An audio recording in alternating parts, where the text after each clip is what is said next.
The missile of the Ukrainian Operational Tactical Missile System Sapsan, known abroad under the name Grom-2, is capable of moving along an aeroballistic trajectory, performing unexpected maneuvers, which makes it a difficult target for anti-missile systems, said military analyst Dmitry Snegirev. The capability significantly increases the probability of overcoming enemy air defense. The Russian Iskander OTRK has similar characteristics. According to him, the real range of the Sapsan can reach 500 kilometers, which puts it on par with the German Taurus missiles and surpasses the American ATACMS, whose range is up to 300 kilometers. Snegirev specified that Russian military airfields, including Millerovo and Baltimore, where frontline aviation is based, could be in the missile's range, actively used to strike Ukrainian Armed Forces positions using guided aerial bombs. Also within the radius of destruction are rear bases, both in the occupied and Russian territories. In his opinion, the presence of Ukraine's own ballistic missile could significantly undermine the enemy's logistics and change the political situation, depriving Russia of the opportunity to impose ultimatums. Military expert Valery Ryabik from Defense Express added that thanks to its powerful warhead from 500 kilograms to 1 ton and long range, the Sapsan could play a key role in Ukraine's transition from a defensive strategy to a strategic offensive. One of the missile's developers, retired Lieutenant General Igor Romanenko, reported on the Freedom TV channel that the Sapsan project was initiated back in 2006. With the start of a full-scale war, the project received a new impetus. According to Romanenko, successful missile tests were conducted in 2023, and in May 2024, combat launches were conducted at a distance of 300 kilometers. At that time, the Sapsan hit a Russian command post and Iskander missile launchers. Although the project was previously limited to a range of up to 270 kilometers, even then the design included a potential of 500 kilometers. Among the system's strengths are its powerful warhead and advanced guidance system.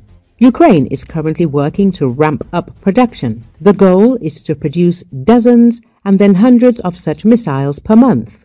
According to Romanenko, drones and cruise missiles like Neptune also cannot solve the problem of long-range strikes.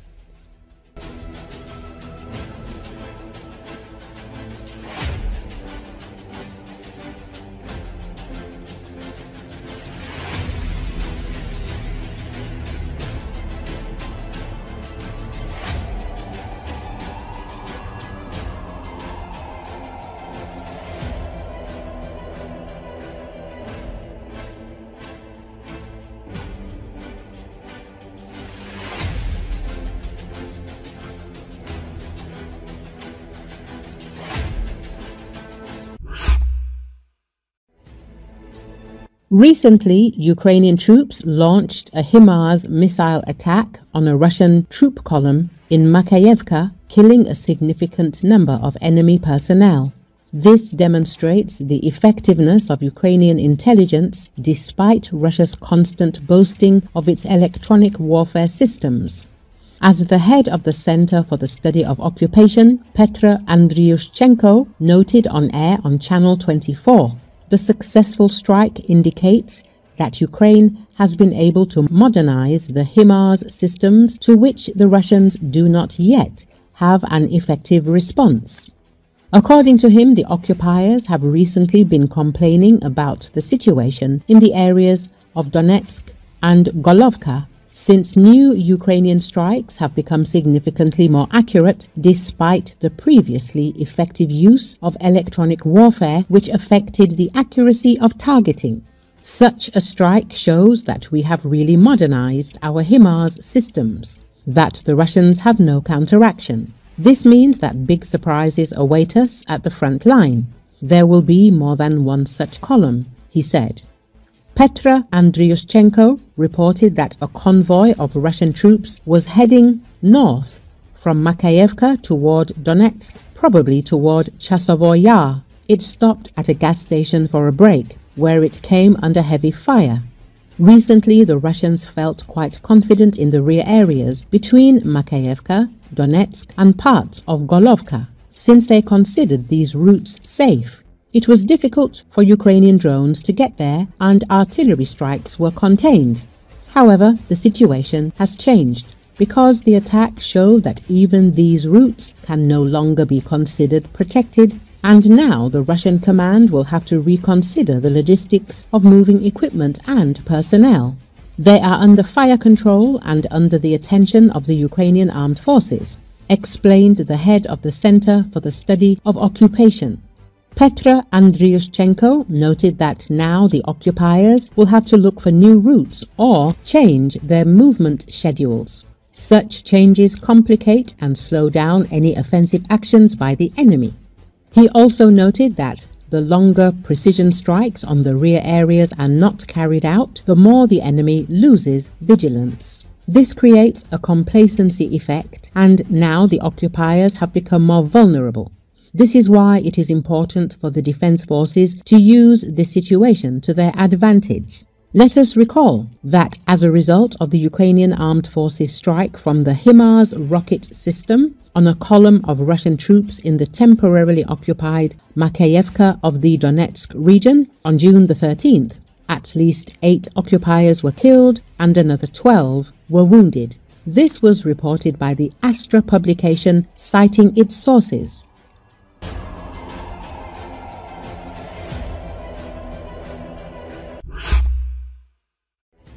Combat operations in the Kursk region have resulted in losses of more than 6,000 military personnel from the Democratic People's Republic of Korea, fighting on the side of Russia, informs the UK Ministry of Defence. According to the latest British intelligence, DPRK forces most likely suffered over 6,000 casualties during offensive operations against Ukrainian troops in Russia's Kursk region. According to this data, total losses exceed half of the approximately 11,000 DPRK servicemen initially deployed in the Kursk region. Open sources indicate that the DPRK later deployed a limited number of additional troops to Kursk. Significant DPRK losses were almost certainly mainly due to large-scale attacks involving high infantry attrition.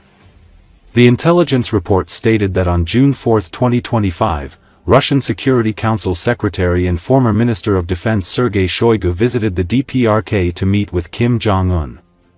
This was Shoigu's second meeting with the North Korean leader in less than 3 months. British intelligence considers Shoigu a key interlocutor with the DPRK regarding North Korea's support for Russia's illegal invasion of Ukraine. Recall, Ukrainian Defense Forces launched an operation in the Kursk region on August 6, 2024. It has been ongoing for 10 months. Last fall, Russian troops attempted an offensive in the Kursk region. Western media reported that the attempt failed. The first reports about Russia planning to deploy North Korean soldiers to the war in Ukraine appeared in October. By December, it was confirmed that the first battalions of DPRK troops were transferred to the Kursk region to support the Russian army. Earlier this year, Ukrainian forces managed to capture 2 North Korean soldiers. In recent months, Russian forces have made several active attempts to push Ukrainian troops out of the region. This forced the Ukrainian Armed Forces to withdraw to more favorable positions. As a result, Ukraine also lost control over the Russian town of Sudza. According to the General Staff of Ukraine, Russian army losses on the Kursk front reached more than 60,000 personnel as of April this year.